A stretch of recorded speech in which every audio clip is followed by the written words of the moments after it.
വാർത്തയിലേക്ക്. ജലസേചന വകുപ്പ് ഉദ്യോഗസ്ഥർ താമസിക്കുന്ന ക്വാർട്ടേഴ്സ് ശോചനീയാവസ്ഥയിൽ. ചിറ്റൂർ ഇറിഗേഷൻ ക്വാർട്ടേഴ്സ് ആണ് പൊട്ടിപ്പൊളിഞ്ഞും ചുറ്റും കാട് വളർന്നും കിടക്കുന്നത്. താമസയോഗ്യമല്ലാത്ത സാഹചര്യത്തിലും ഇവിടെ താമസിക്കുന്നത് 20ഓളം കുടുംബങ്ങളാണ്. വർഷങ്ങളുടെ പഴക്കമുണ്ട് ചിറ്റൂർ ഇറിഗേഷൻ ക്വാർട്ടേഴ്സിന്. 52 കുടുംബങ്ങൾക്ക് താമസിക്കാനുള്ള സൗകര്യങ്ങളോടെ നിർമ്മിച്ചിട്ടുള്ള ക്വാർട്ടേഴ്സിൽ 20ഓളം കുടുംബങ്ങൾ മാത്രമാണ് നിലവിൽ താമസിക്കുന്നത്.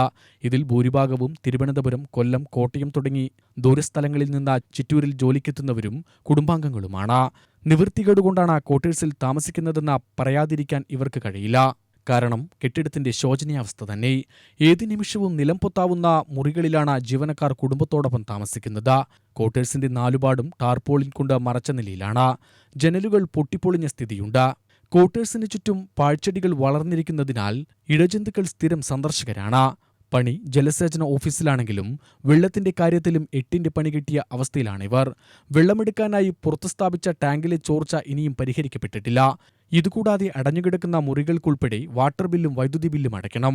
ഇത്രയും അസൗകര്യങ്ങൾക്കിടയിൽ കഴിയുന്ന സർക്കാർ ഉദ്യോഗസ്ഥർ ക്വാർട്ടേഴ്സിന് വാടകയായി നൽകുന്നത് 1600 രൂപ മുതൽ 1800 രൂപ വരെയാണ്. ജീവന് തന്നെ ഭീഷണി ഉയർത്തുന്ന കെട്ടിടത്തിലെ താമസം ഏറെ ക്ലേശകരമാണെന്നാണ് ജീവനക്കാരുടെയും കുടുംബാംഗങ്ങളുടെയും പ്രതികരണം. ഇതുവരെ ചോർന്ന് ഒലിച്ചാണ് ഞങ്ങൾ കിടക്കുന്നത്. ഒരു മെയിൻ്റനൻസും തിരിഞ്ഞ് നോക്കണമെന്ന് ചെയ്യുന്നില്ല. ഞങ്ങൾക്കും നല്ല ബുദ്ധിമുട്ടുണ്ട് നനഞ്ഞ കിടക്ക് ചോർന്ന് കുട്ടികളൊക്കെ ആയിട്ട് കിടക്കാൻ വേണ്ടിയിട്ട്. അതുപോലെ തന്നെ ഒരു ബാത്റൂമോ അല്ലെങ്കിൽ ടോയ്ലറ്റ് അങ്ങനെ ഒന്നും ഒരു മെയിൻ്റനൻസ് ചെയ്യുന്നില്ല. ആ കൊതുകാണ് ഇവിടെ മുഴുവൻ. അതുകൊണ്ട് ആരെങ്കിലും അടിയന്തരമായിട്ട് മുൻകൈ എടുത്ത് എന്തെങ്കിലും ചെയ്ത് ഞങ്ങൾക്ക് കിടക്കാനുള്ള സൗകര്യം ശരിയാക്കി തരണം വൃത്തിയായിട്ട്.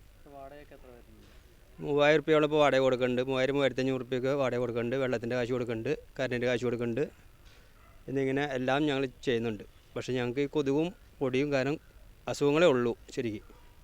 അതുകൊണ്ട് ബന്ധപ്പെട്ട അധികാരികൾ ഇതൊന്ന് മുൻകൈ എടുത്ത് ശരിയാക്കി തരണമെന്ന് അപേക്ഷിക്കുകയാണ്. UTV news, Palakkad.